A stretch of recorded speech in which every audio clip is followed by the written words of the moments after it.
Welcome back to another episode of I Am Genesis Podcast. This is your girl Cheryl. We are here to dive in deep today. I hope everyone has been having the most amazing week. And even if you haven't been having the most amazing week, or maybe your day is a little shaky and that person is getting on the last strand of a piece of nerve that you have left, we just go ahead and decree and declare that your day will turn around now. So for today, we are going to dive in to talk about procrastination. So procrastination is a blanket word that is often used to shy away from the very thing that you've been called to do. Procrastination is just a blanket word that is often used to shy away from the very thing that you've been called to do, because procrastination will always give you a sound reason as to why later is better and why now is inconvenient, when in fact now is all we have, because later may never come. So procrastination is often misused in the terms of saying a person is lazy. Now, I'm not saying that some people don't have the spirit of laziness upon them, because there are people that do, that are legit lazy. And so therefore many people associate procrastination with laziness. But I want to actually dive a deep further and actually challenge the way that we view a person, the way that we see things, and even to take a deeper look at ourselves, because there has been many people in my life that I have encountered and that are the biggest procrastinators. But because I know them and because I've been able to build a relationship with them, I don't see laziness. I see fear. But from the outside looking in without knowing a person, and if they're procrastinating about something, it's easier to identify them as being lazy. Versus when you get to know a person and when you get to kind of like get an inkling of how they kind of operate, you quickly start to identify and see you're afraid of something. And oftentimes we are afraid of something, we would stray away from something. So procrastination is fear in disguise. Many times, many of the people that I've known that I begin to call out, and I would say when they're delaying a thing, I normally pause and do something that most people don't do. Rather than saying that they're lazy, because I know that they're not, I sit them down and I ask them, what are you afraid of? What are you afraid of that you keep delaying a thing? What are you afraid of that you keep postponing a thing? Because the very thing that you're postponing is the very thing that will feed you and edify your soul and begin to give you a bright future that's filled with the abundance of everything that your heart desires. And oftentimes it's because they fear the unknown. They have fear that what if it don't work out? The fear of what if I fail, the fear of what if it's not as successful as I thought it should be or as I thought it would be, the fear of I don't have a blueprint to this, the fear of I don't even know anybody in my family that's doing this, that has this idea that is just constantly on my mind, constantly at me, and I actually postpone it because I'm afraid that I don't have what it takes. I'm scared that I may be able to obtain the success, but I may not be able to sustain the success. And there's a difference. And the thing is, fear isn't the easiest thing to admit to. Fear isn't the easiest thing to even identify. Why? Because to say that I'm scared, first of all, it takes courage to say that I'm scared.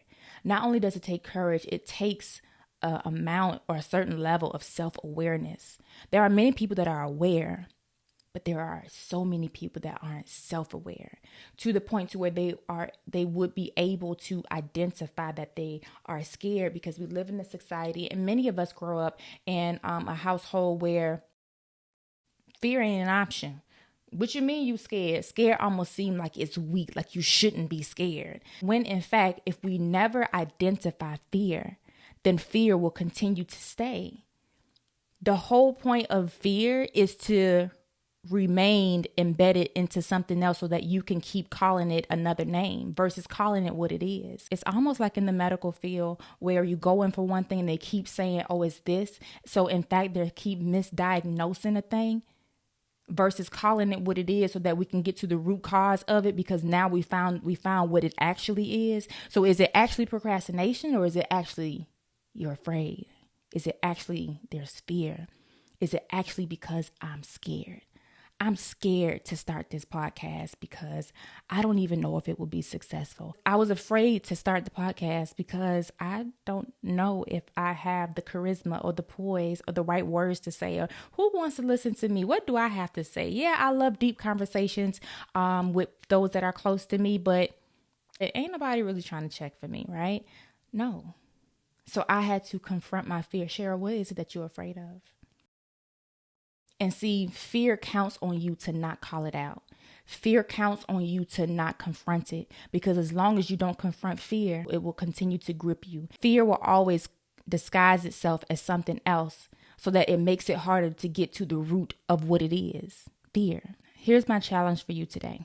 As I'm calling you out on this podcast, and I'm asking you to sit here and think, what are some things that I'm procrastinating about? What are some things that I've been procrastinating on? And as you sit here and think of maybe one or two things that come to mind, the first thing that comes to mind that you have been procrastinating on, I'm here to challenge you, just as I've challenged those close to me, and ask you, what are you afraid of? What are you afraid of? Let's go ahead and identify it and call a thing. What are you afraid of? So I'm going to leave you with some spiritual tea. Our spiritual tea is just spilling wisdom, spilling life lessons so that your spirit is fed, so that your cup is filled, so that you have something to pour from, so that you can simply keep going. The spiritual tea that I'm about to spill is procrastination is fear in disguise. Write down, what is it that you have been procrastinating about? And once you list the things that you've been procrastinating about, begin to identify and have the courage to write out what are the fears associated to the thing that you've been postponing, to the thing that you've been delaying. Begin to call those fears out. And you will quickly find that fear ain't really what it amount itself to be. Fear will make itself seem so enormous, so big, so mighty, so strong, like you can't overpower it. And so I simply use this rule of thumb for myself. If you can confront a person that cut you off in traffic, if you can confront the little boy that keeps picking on your little girl, if you can confront that person that thinks they're going to step to your mom and say whatever he going to say or she going to say without you comment in your mom's defense, if you have the courage to step to a person or to confront a person, have that same energy with confronting and facing your fears. And I always say, after all, what has fear done for you lately?